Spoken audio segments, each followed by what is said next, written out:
Okay, good evening, everyone. And here is my um, assignment. The 7 dimensions of wellness listed in our text are spiritual, social, physical, emotional, intellectual, occupational, and environmental dimensions. The spiritual dimension is where people define their meaning and direction in life.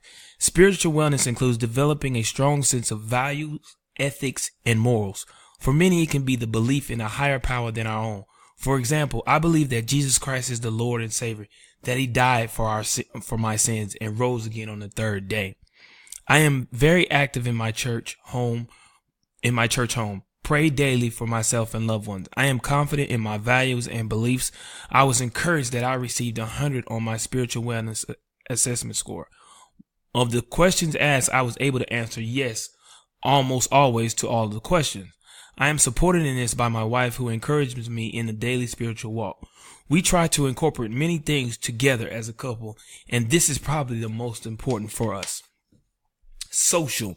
Social is interacting with others and the environment. Social health is the ability to develop and maintain intimacy with others, and to have respect and tolerance for those with different opinions and beliefs.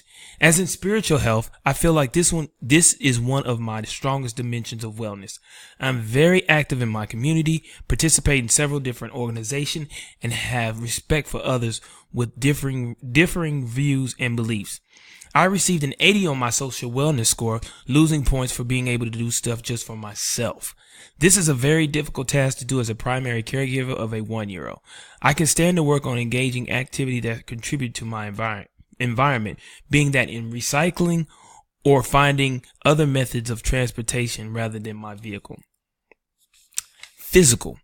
Currently, one of my weakest dimensions, the physical component of wellness, involves the ability to carry out daily tasks, develop cardiorespiratory and muscular fitness, maintain adequate nutrition and healthy body fat level, and avoid abusing alcohol and other drugs or using tobacco products. While I completely avoid the use of alcohol, drugs, or tobacco products, I do not exercise regularly and my diet is terrible. So it didn't surprise me very much when my nutritional wellness assessment score was 49 and my physical assessment score was 65. I did, however, receive 100 on my alcohol and other drugs assessment score. My goal is to commit to eating healthy and reduce my fast food intake significantly. I am not a soda drinker, but I very rarely consume water, even with the constant nagging of my wife. Now that my daughter is more active and mobile, I will strive to participate in more outdoor activities and promote an active lifestyle for her, even if I have been slacking in this for my own overall health. Excuse me. By practicing good habits early, my daughter will adapt these habits and hopefully not adopt the poor habits my wife and I have once had. Emotional. Emotional wellness refers to the stress management, patience, and expression of emotions. Of all the dimensions of wellness, this is probably the most weakest. I very poorly manage stress. I barely got a 50 on my stress control assessment score. Some of my downfalls are distraction, procrastination, impatience, and expression of anger. I'm thankful for my wife, who does not hold grudges or react poorly to varying degrees of anger. I at all costs try to keep those to a minimum, especially around my 1-year-old. I am very competitive and often boisterous. My wife tends to ignore it most of the time because she knows 9 times out of 10 it is not directed to her or my daughter. I am very impatient and have little tolerance for nonsense. I can improve these things by preparing ahead of time, leaving earlier to avoid having to try and rush through traffic, and setting realistic goals for myself. Procrastination has always been an issue for me and will take a lot more work than many of the other tasks. Intellectual. For intellectual wellness to occur, people must internalize information and act on it. I got a failing score of 64 on my intellectual wellness assessment. I am very poor at keeping up with the information regarding health matters because I have a wife who is a nurse that I can get all the information from if I need it. My wife goes with me to all medical and behavioral appointments and helps to ask about risks, benefits, and I usually just take her advice when it comes to medical treatments, medications, and procedures. I can afford to take a better interest in reading and learning just for sake of learning, Right now, I'm so school focused because I graduate soon, so any learning I do is for course studies. When I was in active duty military U.S. Army soldier, I was very up to date with current political and social issues as I felt it had a greater impact on my life at the time. It was really just to help me determine if I should anticipate getting deployed to a war zone or not. Now, since being out for the past 3.5 years, my focus on these things have definitely diminished. Occupational. My occupational health will definitely change once I graduate from this program in June.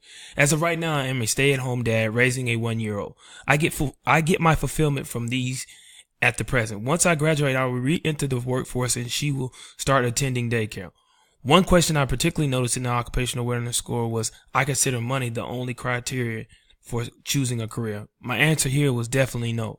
I was in the military for 21 years in a career that I was not too particularly interested, but I received a constant check with intermediate bonuses and excellent benefits. My next career will be chosen primarily as a source of personal growth and fulfillment. While I desire to be paid, it will not be a motivating factor. Environmental. The environmental component is another weakness of mine. This assessment overall has really been an eye-opener. I have quite a bit to work on. According to our text, the environmental dimension is an ability to promote health measures that improve the standard of living and quality of life in the community, including laws and agencies that safeguard the physical environment.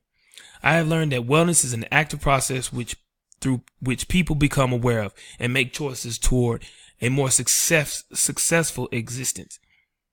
Wellness is a process rather than a goal. It is holistic and encompasses the body, mind, and spirit.